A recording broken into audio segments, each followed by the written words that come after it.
esperar um pouquinho o pessoal chegar, tá bom, gente? E já começa a falar aqui sobre o tema da nossa live de hoje.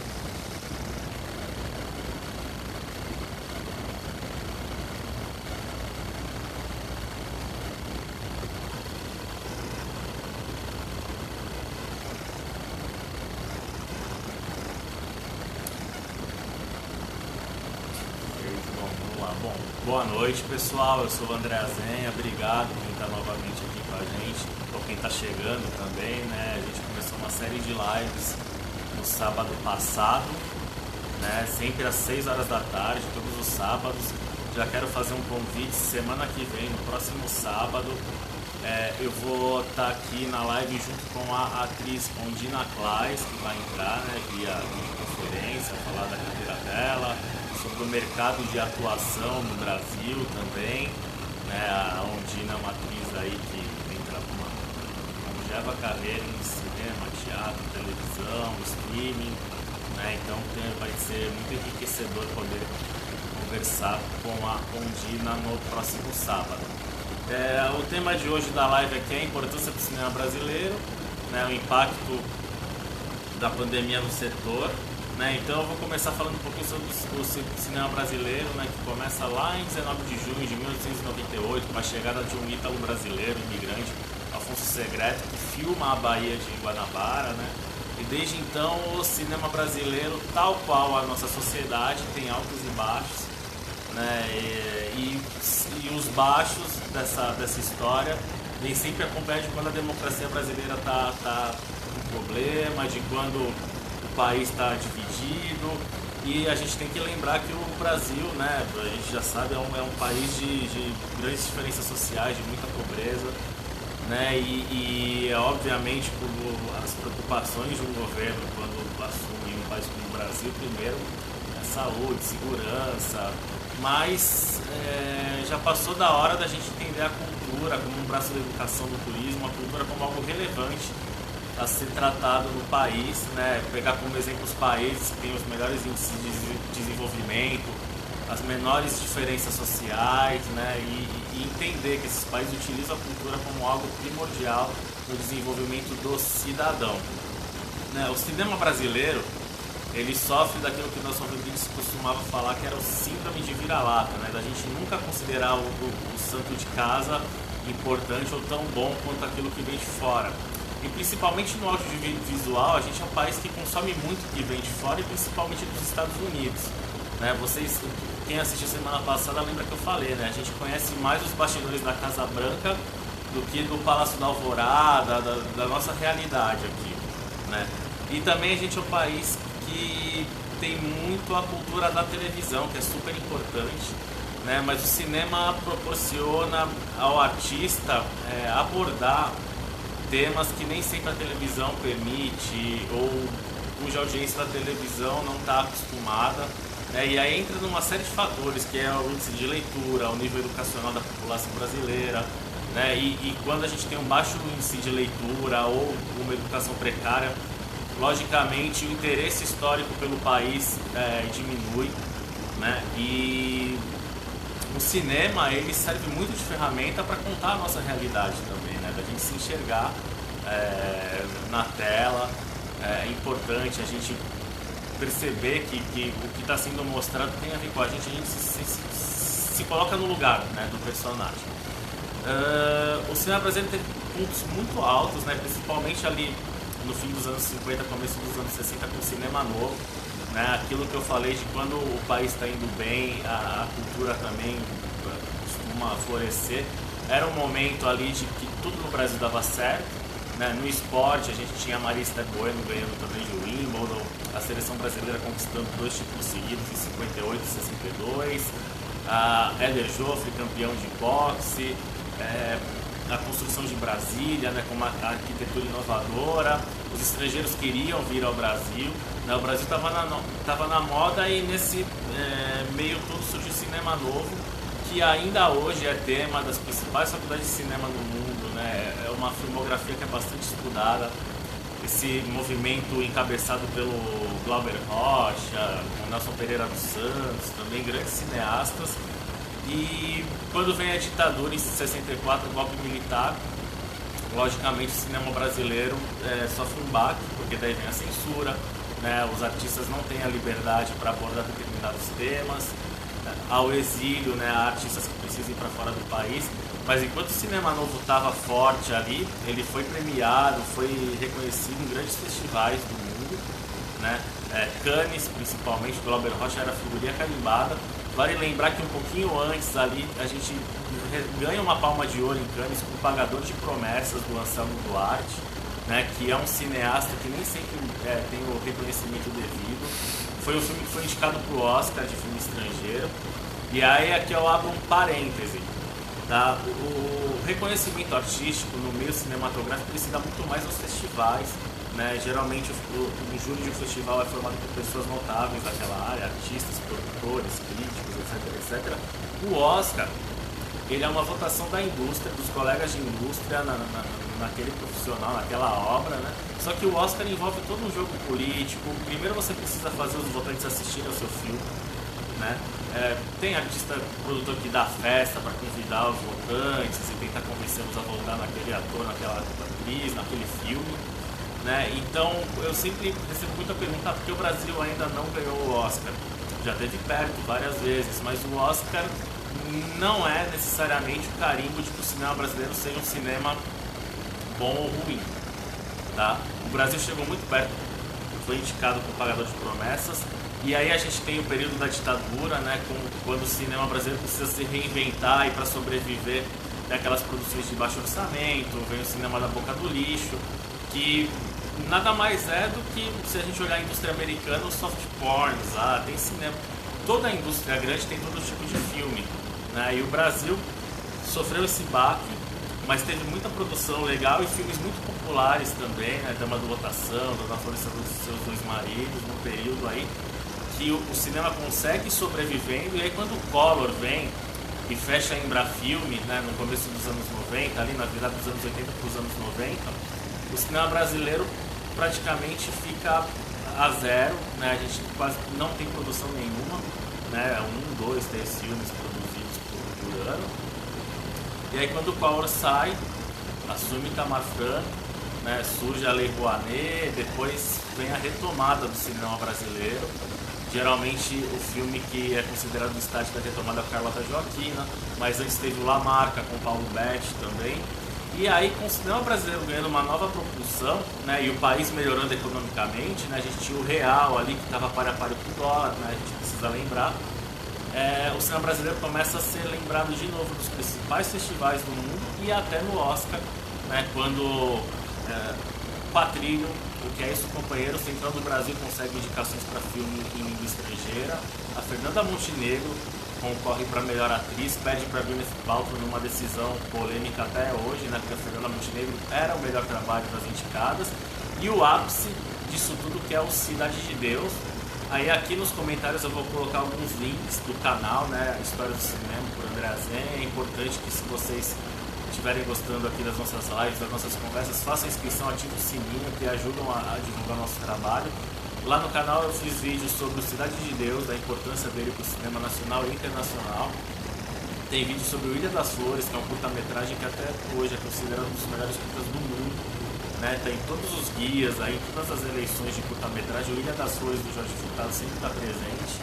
Também tem vídeo sobre o filme Elis. O que mais, Paula? Só agradecendo a Paula aqui na produção, tá, gente? Quem quiser mandar pergunta já vai comentando aí, eu mando no WhatsApp. Aquários, Elis, O Menino e o Mundo também, eu já vou falar desses filmes, tá? Tem vários vídeos aí no canal sobre o cinema nacional, mas eu queria reforçar o do Fernando Meirelles com Cidade de Deus e o do Ilha das Flores com o Jorge Furtado. E tem também um vídeo sobre a história do Glauber Rocha, que eu falei agora há pouco, tá? Que eu resumo bem, de forma bem mastigada, a importância e a história dessas figuras e filmes do cinema brasileiro. Então, com a retomada, o cinema brasileiro volta a despontar, ficar entre os principais do mundo, né? E aí volta a síndrome do vira-lata que eu falei, né? Que o Nelson Rodrigues abordava. Aqui a gente celebra muitos filmes como o Quem Quer Ser um Milionário, que ganhou o Oscar, do Danny Boyle, né? Ganhou o Oscar em 2009. O próprio Moonlight, que ganhou o Oscar. Esses filmes, eles têm tudo que Cidade de Deus já trazia. O Quem Quer Ser um Milionário, principalmente, ele copia descaradamente estilo de fotografia, de montagem, situações da trama, né, com os personagens crianças ali, que Cidade de Deus já trazia, né, com Dadinho, Buscapé, etc, etc. Então foi um filme muito influente e que influenciou demais a filmografia internacional de 2002 para cá, né, e até hoje é um filme que entra nas listas de melhores de todos os tempos e tal, né, e a gente nem sempre tem esse reconhecimento. E aí também entra uma condição social da nossa visão enquanto sociedade no Brasil, que é a gente enxergar as nossas realidades. O Brasil é um país de proporções continentais, de extremas diferenças sociais, com pessoas muito ricas e pessoas muito pobres. E aí outra coisa que eu costumo escutar bastante é de pessoas que não gostam de ver filmes sobre favela, filmes que abordam situações do país, né? E eu acho que aí entra também de novo a falta de leitura, a falta da base educacional, que é entender que a gente é um todo, né? Que tudo está envolvido numa grande engrenagem. E sim, esses filmes falam sobre nossas realidades, né? E sempre que o cinema brasileiro consegue mesclar a qualidade artística com a proximidade popular, causa fenômenos como o próprio Cidade de Deus, né? De jargões até hoje falados pelo Zé Pequeno, né? Outros personagens do Tropa de Elite, que tem 2 filmes dessa série de muito sucesso, principalmente o segundo, que durante muito tempo se tornou a maior bilheteria do cinema brasileiro, mas que é um filme também muito bem feito, né, que coloca o dedo na ferida. E a gente estava caminhando para um momento extremamente importante do cinema brasileiro, que era de finalmente nós aqui no Brasil começarmos a ver cada vez mais filmes de diferentes gêneros, né? Filmes de animação, filmes de terror, que é o que catapulta uma indústria, né? Você ter pessoas pensando diferente, artistas procurando fazer diferente, né? Com uma maior variedade de temas, filmando biografias de personalidades importantes da nossa história. Tem filmes sobre o Getúlio, filmes sobre artistas, né? Cazuza, o Somos Tão Jovens sobre a Legião Urbana, o Tim Maia, a Elis, o Simonal, que tem tanto documentário como filme de ficção. Isso é normal em qualquer indústria que está evoluindo, mas aí é algo recorrente da filmografia brasileira, que daí também entra no choque social, que é sempre que a cultura está avançando, que o país está conquistando importantes avanços em setores sociais e tal, surge uma onda contrária. E aí, no caso, no momento atual do país que a gente vive, que é uma onda que prega um patriotismo, mas que acaba não sendo patriota porque boicota a produção artística nacional, né? Essa produção artística que fala sobre a gente, que fala sobre a nossa história, né? A gente não consegue se reconhecer enquanto país, enquanto nação, enquanto cultura, sem conhecer a nossa história, e vai contra o cinema, né? E aí eu vou falar já daqui a pouquinho sobre o impacto da pandemia, mas é um impacto que já estava acontecendo com o desmonte da Ancine, né? E aí outra coisa que a gente precisa entender, gente, que são poucas as indústrias cinematográficas no mundo que conseguem se bancar com dinheiro privado, né? A gente esse ano celebrou a vitória, por exemplo, do Parasita, um filme sul-coreano, né? Que é excepcional, deve ganhar remake nos Estados Unidos e tal.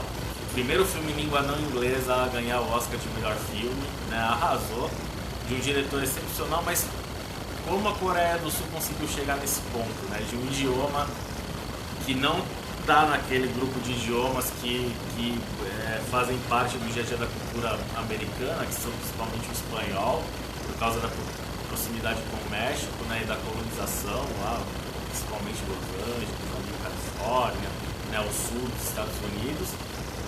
E o italiano, por conta também da forte imigração italiana e cineastas como Coppola, o Scorsese, que filmam muito da questão dos imigrantes italianos nos Estados Unidos, né? O sul-coreano está como português, é um idioma que não tem muita influência, que pouca gente, tirando os países que falam aquele idioma, entendem, buscam aprender, né? E o que levou a Coreia do Sul a esse patamar? Foi investimento público, e o governo lá não é de esquerda, tá bom, gente? Pra a gente também desassociar essa questão de apoio público, ser ligado a só um governo de esquerda, isso não tem nada a ver. Lá um governo que procurou investir, e hoje na Coreia do Sul as pessoas assistem mais a filmes sul-coreanos do que os filmes de fora, né?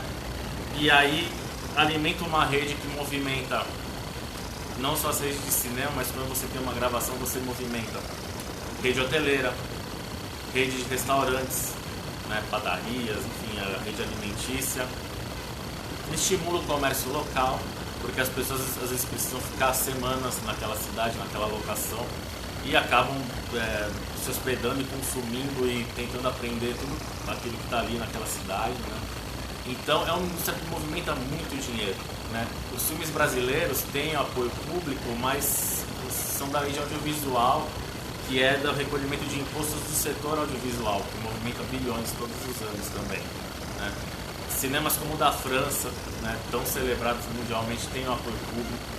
Lá, por sinal, é bem forte essa questão também de janela, da necessidade do filme estrear no cinema, do streaming, de valorização do cinema local, né? E a própria Argentina, e aí eu vou entrar em outro tema também que eu costumo escutar bastante, apoia os seus filmes. E um filme como, por exemplo, O Segredo dos Seus Olhos, que ganhou o Oscar de filme estrangeiro, né? Eu escuto muita pergunta do tipo, porque o cinema argentino é melhor que o cinema brasileiro? Não é necessariamente melhor, né? É um cinema que tem o apoio público, que consegue retratar uma certa realidade de uma classe média, que pessoas de classe média do mundo inteiro conseguem se emocionar, né? Mas é um país menor que o Brasil, que não tem tantas realidades. O Brasil é um país de países dentro do país, né? É um país continental. E O Segredo dos Seus Olhos é um filme sobre a ditadura argentina, né? Com uma crítica forte, intensa, sobre como esse governo ditatorial censurou, assassinou, estuprou, fez muito mal à população argentina. E aqui no Brasil a gente tem vários filmes sobre a ditadura brasileira que geralmente são renegados, não são apreciados. Filmes como O Ano em que Meus Pais Saíram de Férias, que é um filme super sensível também, né? Então é uma série de fatores que faz a gente não compreender, muitas vezes também não ter acesso ao cinema brasileiro, mas é um cinema extremamente rico e importante por esses vários fatores, tá, gente? O Menino e o Mundo, que é uma animação brasileira, foi indicada ao Oscar e teve mais público na França do que no Brasil. Então isso quer dizer algo muito importante, né? A gente não valoriza, não entende e não está ligado na nossa produção artística a grosso modo, né? Ao grande público. E isso acaba prejudicando a gente enquanto sociedade, enquanto compreensão, a gente enquanto comunidade, enquanto história, tá? E aí o impacto na pandemia, né? É um cinema que já vinha em desmonte por esse atual governo que prega o patriotismo, mas não é patriota, né? Não é patriota, e aí eu estou fazendo um recorte cultural, mas ele não é patriota em vários sentidos. O primeiro é a prejudicação das pessoas, né? Todas essas ações bizarras que a gente tem visto no dia a dia, cada vez é uma surpresa, e já vinha sendo feito um desmonte da produção audiovisual brasileira com viés ideológico, né? Porque nem nos Estados Unidos e na França a gente tem produções das mais variadas temáticas, comédia romântica, tem temática LGBT, né? A gente viu o presidente jogar pro alto projetos de séries que estavam aprovadas em edital esperando o dinheiro, que não puderam ser feitas. Então a pandemia veio aqui para praticamente selar o caixão dessa produção brasileira do momento, né, que já não vai poder ter os poucos filmes ou séries que estavam sendo produzidos, que ainda estavam aguardando verba e tal, não estão podendo ser realizados porque não pode ter aglomeração, né? Não dá para filmar em locação, mesmo em estúdio, com poucas pessoas, dependendo das cenas, às vezes precisa ter muito ator junto, enfim. E a gente vai viver um momento muito ruim, já está vivendo, mas vai piorar para o cinema brasileiro, para a produção artística nesse segmento no Brasil. E é um momento mais complicado até do que quando o Collor fecha a Embrafilme. Ele é bem claro, estou fechando a Embrafilme. Aqui a gente vê do começo do ano passado para cá uma série de entraves burocráticos, a gente não sabe muito bem qual é, ou até sabe, mas fica uma coisa muito no ar. Então muita gente está perdendo trabalho, né? Os profissionais da área de audiovisual principalmente, muitas vezes são profissionais autônomos, são PJ, emitem nota, não tem carteira assinada e estão deixando de ter o que comer, o que produzir nesse período, né? Já vinha acontecendo isso e agora só é reforçado. Na questão da sala de exibição, que daí não envolve só filmes brasileiros, envolve os filmes estrangeiros também. A gente vai ter que esperar também um retorno, né? Cada cinema vai ter que se tentar atualizar. Tenho visto aí alguns cinemas fazendo a questão do drive-in, né? Que acaba gerando um retorno financeiro menor, mas tem gerado. Mas também é um movimento para a parte da população, porque a maioria das pessoas não tem carro, né? Então não vai conseguir ter acesso a esses filmes que estão sendo exibidos via drive-in. Então vai ser um processo ainda muito doloroso na área do cinema, de resgate, e o cinema brasileiro a gente não pode relegar, né? A Paula acho que tem perguntas aqui, não? Tá tudo bem com o áudio aí, gente? Com a imagem, dá um retorno, tá bom? E façam perguntas, fiquem à vontade. Aí semana passada bastante gente participou, perguntou. Falando um pouquinho mais sobre os filmes brasileiros, né? A gente vinha vendo as biografias, filmes de animação como Uma História de Amor e Fúria, né? Um filme que ganhou o prêmio do Festival de Annecy, né? O segmento de animação aí, vendo filmes infantis como Turma da Mônica Laços, um filme adorável. Então, quando a gente estava no momento de maior produção, né? 2019 a 2018, agora foi um ano com mais de 150 longas-metragens produzidos. Vem esse baque tanto da falta de políticas públicas para o setor e agora a pandemia para complicar tudo de vez, né? O nosso cinema é muito importante. Aí eu queria dar uma dica de um livro também para quem tiver interesse em conhecer mais o cinema brasileiro. Existem 2 livros bem legais. Um é 100 filmes brasileiros sobre filmes de ficção, e o outro são 100 documentários, né? São 100 textos sobre 100 filmes cada livro, escritos por 100 diferentes críticos ou historiadores de cinema do país. São livros publicados pela Abracine com o apoio do Canal Brasil, né, que é um canal voltado para cinema brasileiro. E a Abracine é a Associação Brasileira de Críticos de Cinema. Inclusive eu participo dos 2 livros. No de ficção eu escrevi sobre o Lobo Atrás da Porta, né, que é um filme com Milen Cortaz e Leandra Leal. E no de documentários eu escrevi sobre o Simonal, tá? O documentário sobre a história do Wilson Simonal, que é muito legal também. Então eu vou deixar os links aqui nos comentários para quem tiver interesse em achar esses livros, para conhecer um pouquinho mais da nossa própria história. E agora eu aguardo perguntas de vocês aí, gente. Isso foi uma explanação geral, né, sobre a importância do cinema nacional, sobre o impacto da pandemia no setor, né, o impacto da pandemia e das ações do governo federal, né, em âmbito municipal e estadual.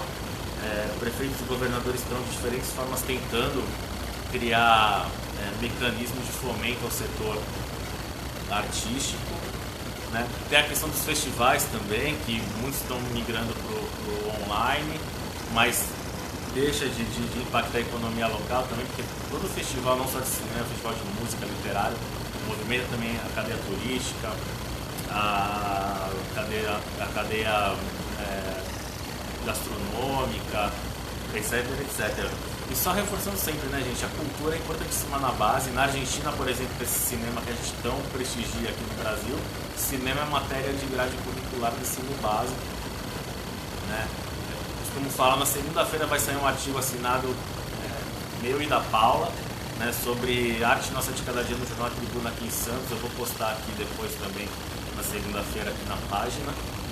Que a gente escreve que a arte na base do ser humano, mesmo para quem não quer ser artista, faz uma diferença tremenda, porque a arte na base vai fazer o médico ser mais sensível, mais aberto, um engenheiro, um jogador de futebol, independente da profissão que esse profissional exerce, né? Então, também a arte tem essa importância, e a arte sempre reforçando, ela ajuda na questão da saúde, na questão da educação, do turismo, da economia, né? Então, mais do que na hora, se a gente quer ser um país grande, tem que entender a arte e a cultura de modo geral, que daí envolve, além da manifestação artística, envolve os costumes, a história, algo desde sempre na criação da gente. Né? Tem pergunta? Duas perguntas aqui, gente. Anderson Firmino, eu queria indicar aqui, até reforçar o canal dele, aí o Só Esportes, que é bem legal também para quem gosta de futebol e esportes em geral também. Ele fala de vôlei, basquete, inglês e tal, Só Esportes. Depois eu coloco o link aqui, tá?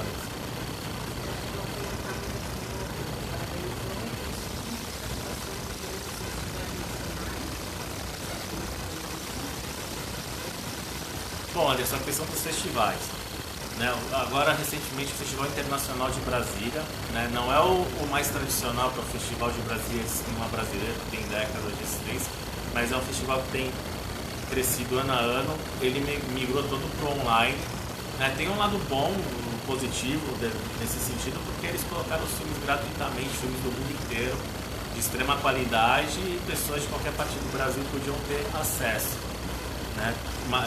Mas a questão dos festivais que envolvem principalmente filmes brasileiros é algo a ser repensado. Por exemplo, aqui o Santos Film Fest, a gente está tentando ver uma forma, se a pandemia não passar, se dá para ser feito online, mas aí depende do apoio público e por enquanto o poder público não entende que ir para o online é o caminho a ser seguido. A gente vai esperar, está conversando, acredito que todos os festivais de diferentes setores estão tendo essa conversa para ver como é que vai ficar.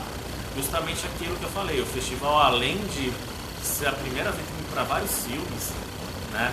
Quando o filme ganha reconhecimento e o prêmio no festival acaba ajudando o filme a ser difundido, o filme acaba sendo vendido para depois, primeiro conseguir a distribuição em cinemas, né, que é o mais importante, depois conseguir ser vendido para streaming, para TV aberta, para canais a cabo e tal, e ser vendido para outros países também. Então o festival tem um papel preponderante na carreira de um filme, né? E a questão de mexer com a economia criativa, né? A rede gastronômica hoteleira. Então, por enquanto, o Festival de Gramado por enquanto está agendado, Mostra Internacional de São Paulo, Festival do Rio, a gente ainda não sabe muito bem como é que vai ser. Pode ser que alguns desses festivais trilhem esse caminho do online, mas a arte, e a gente vai ter que repensar também essa relação, ela se completa especialmente com a troca com o espectador, com o público, né? O melhor lugar para se ver cinema ainda é na tela grande, né? Então a gente precisa aguardar um pouquinho para ver como é que vai ser.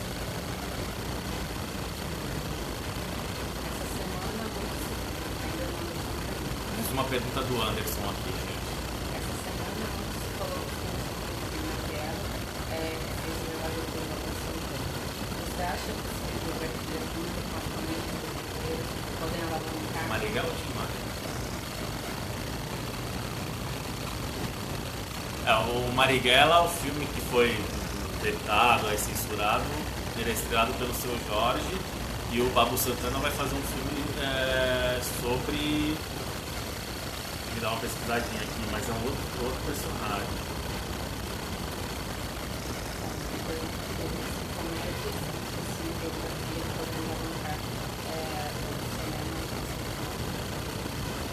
Maguila. A Paula tá pedindo desculpa aqui. É super importante a gente ver filmes sobre os nossos ídolos, né? Mais do que na hora. Se a gente já tivesse uma indústria consolidada, e quando a gente fala indústria, é quando a indústria produz, esse dinheiro é consumido pela população e retorna, que é o que faz Hollywood, o que é que faz Bollywood na Índia, né? A gente não tem isso no Brasil. A gente teve tentativas lá com a Cinédia, com a Vera Cruz, na primeira metade do século passado, né, mas que não foram à frente justamente por esses altos e baixos da sociedade brasileira. Eu acho super legal, o Babu Santana fez o Tim Maia, um ator super talentoso. Tem o filme dele que eu gosto bastante, que não foi tão conhecido, mas que é Café com Canela, se não me engano, que é um filme muito sensível, também produzido por uma galera do Recôncavo Baiano, né? E eu gostaria muito de ver um filme sobre o Gustavo Kubrick, sobre o Ayrton Senna, né? Um filme de ficção bom sobre o Pelé, né? Teve recentemente a gente viu o Pelé, o Nascimento de uma Lenda, que não é um filme brasileiro, é um filme de produção americana, apesar de ter atores brasileiros.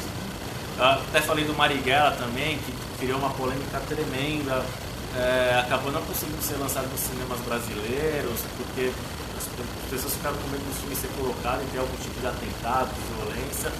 até nisso a gente é imaturo, porque, por exemplo, nos Estados Unidos a gente tem filmes desancando, acabando com o George W. Bush, o Dick Cheney também, o filme com o Christian Bale, e lá eles têm uma compreensão de que aquilo é uma obra artística, né? E se a pessoa se incomoda, depois vai lá e processa, é resolvido de outra forma, né?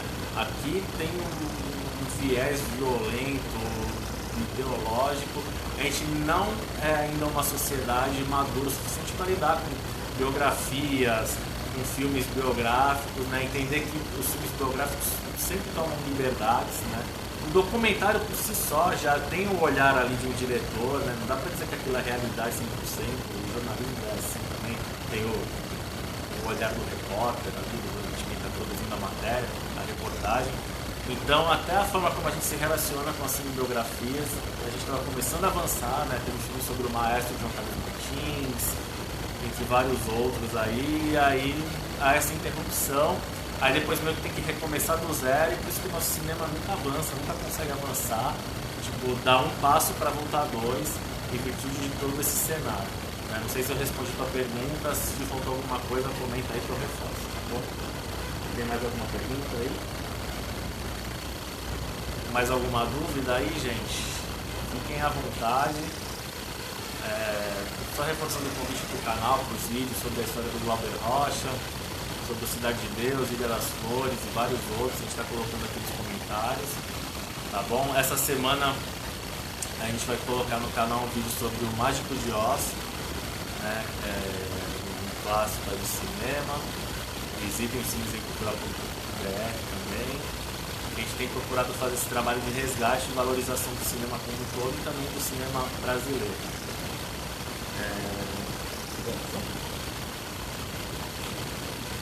A gente tem mais alguns minutinhos aí. Tô vendo o Anderson aí comentando. É bem chato a gente ver essa paralisação, porque o cinema brasileiro está vivendo um momento muito rico, né, de reconhecimento internacional também. O A Vida Invisível e o Bacurau ganharam prêmios em Cannes. O Dois Papas, que não é um filme brasileiro, mas é dirigido por um brasileiro, que é o Fernando Meirelles, ganhou vários prêmios em festivais pelos Estados Unidos. O cinema brasileiro sempre é reconhecido em Berlim, em Veneza. O Sócrates, que é um filme aqui da região, produzido pela galera da região da Baixada Santista, teve indicações ao Independent Spirit Awards, que é o Oscar do cinema independente nos Estados Unidos. Né? Então, assim, a gente é um país de muitos talentos, muitos profissionais competentes que acabam precisando, às vezes, por N motivos, ir para fora. Né? Então, eu acho que falta esse olhar carinhoso para o cinema brasileiro. Né? Falando mais um pouquinho sobre a sede de exibição, fala-se de um retorno com uma taxa de ocupação de salas de 40%. Né? Muitos cinemas não tinham nem isso em média, mas envolve uma série de fatores aí dos cinemas conseguirem mapear as salas, para as pessoas não ficarem perto uma das outras, a questão dos lançamentos, dos grandes lançamentos. Provavelmente os estúdios vão adiar até ter uma confiança maior na forma do público poder frequentar as salas de cinema. Né? Mas muita gente está sendo prejudicada, principalmente as pequenas redes, né? As redes regionais. Tem empresários segurando no peito, sem demitir pessoas, né? Dando exemplo, enquanto algumas multinacionais, na primeira hora da pandemia, já fizeram um plano de demissão voluntária, enfim. Por isso que é sempre importante a gente ter esse olhar carinhoso para o comércio local, né? A gente aprender a estimular.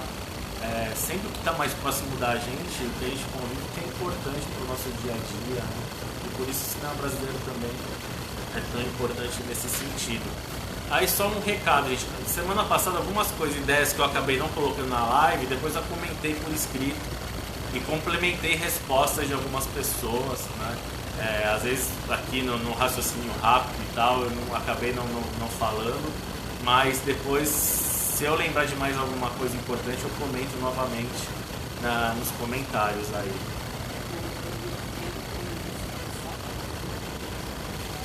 Rodrigo Rema, um abração aí, cinéfilo, né? A gente tem esse amor em comum pelo cinema.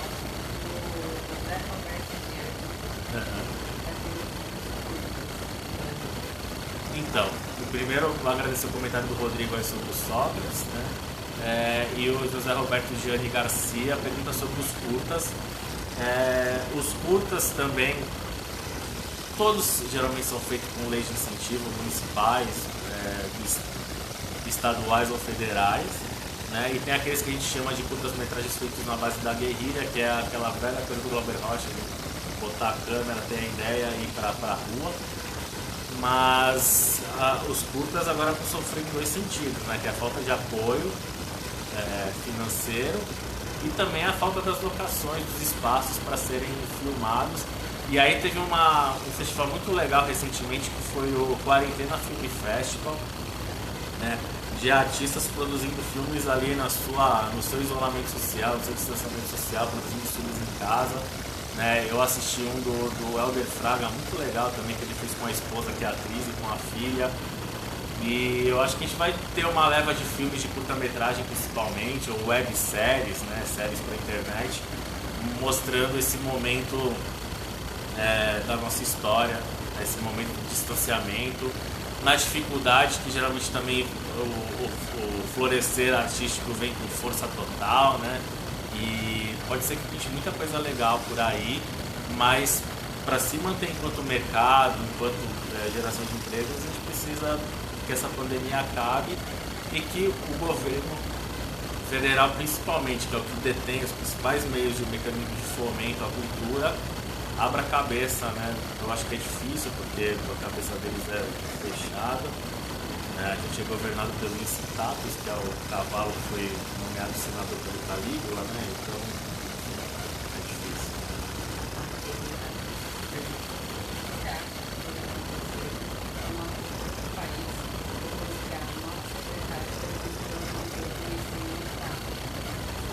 Então, aí já entra respondendo a Regina Zen aqui,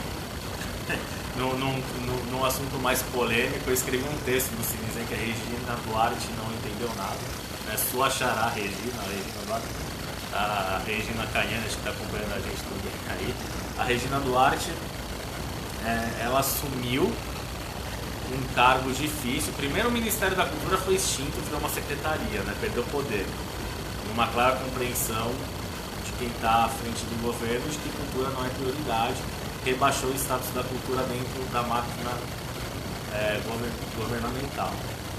É um cargo que exige, primeiro, capacidade de gestão de quem assume, porque apesar da gente olhar e ver os números de maneira geral, né, milhões de reais ali dos editais, é um dinheiro muito menor em relação às outras áreas, que nem saúde, educação, segurança e tal. Isso também acontece nas secretarias municipais, secretarias estaduais. A cultura sempre tem, geralmente, é costume ter o menor orçamento. Então exige capacidade de gestão, capacidade de diálogo fazendo esse elo entre a classe artística, a classe de economia criativa, a classe que produz arte, e quem está à frente do governo, né? Então ela faz esse caminho, né, da conversa. E a classe artística é uma classe que enfrenta várias dificuldades no dia a dia, né? Não é só no Brasil, ser artista em qualquer parte do mundo é difícil, envolve preconceito, né? Tipo, legal, você é ator, e o que você faz para trabalhar, né? Não, é profissão, né, gente? Para ser ator precisa estudar. Os grandes escritores têm um trabalho de pesquisa tremendo, o cinema também. E eu acho que a Regina não tem essa capacidade de gestão, né? Ela já mostrou logo que assumiu, né? Porque ela já está há alguns meses aí e não deu resposta nenhuma para o segmento cultural. A gente não viu políticas públicas para tentarem amenizar o caos, todo o sofrimento do segmento cultural nesse momento. Ela sucedeu um secretário nazistoide, né, que reproduziu Goebbels no vídeo, e principalmente no momento de pandemia, quando qualquer classe espera do seu representante um retorno, né, porque as aflições, a falta de emprego no futuro, como é que vai ser, né, o dinheiro não está mais entrando. Ela não deu resposta nenhuma, e quando questionada se mostrou super despreparada, né? Não só na entrevista para essa emissora, a CNN, mas também essa semana colocando foto do Plínio Marcos, que é um dramaturgo santista super importante, e ela representa um governo que vai totalmente contrário ao que o Plínio Marcos mostrava, apresentava em suas obras artísticas, que era retratar os excluídos, os marginalizados e tal, então não tem sentido nenhum. Com toda razão, os filhos do Plínio Marcos se revoltaram, né? O fotógrafo da imagem que ela usou não deu autorização para ela usar, e não é a primeira vez que ela faz uso indevido de imagens de terceiros, né? Vamos lembrar que quando ela assumiu, ela publicou no Instagram foto de colegas de atuação dela que não permitiram, não tinham autorizado que ela postasse essas fotos. E ela não conhece. Faleceu Aldir Blanc, faleceu o Flávio Migliatti, o Moraes Moreira. Todo o governo brasileiro, independente do viés político, ideológico, sempre homenageou as grandes figuras da cultura brasileira que faleceram, né, prestaram essa homenagem. Sequer uma foto foi postada, né? O presidente postou uma foto quando o MC Reaça faleceu. Quem é esse sujeito, né? Qual a contribuição dele para a cultura nacional? Nenhuma.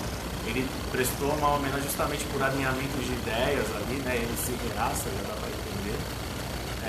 E quando essas grandes figuras da cultura brasileira morrem, não há uma fala, não há nada. Depois, tardiamente, ela foi falar do Flávio Migliatti. Então, não está preparada, né? Os nomes que surgiram para substituí-la são piores ainda. Então, a cultura brasileira está relegada ao caos, infelizmente, não tem representatividade nenhuma. A Regina Duarte, especificamente, nunca foi uma atriz versátil, conhecida por seu grande talento, sempre foi muito sucesso, personagens marcantes, né? Da Sucata, Malu Mulher, entre outras.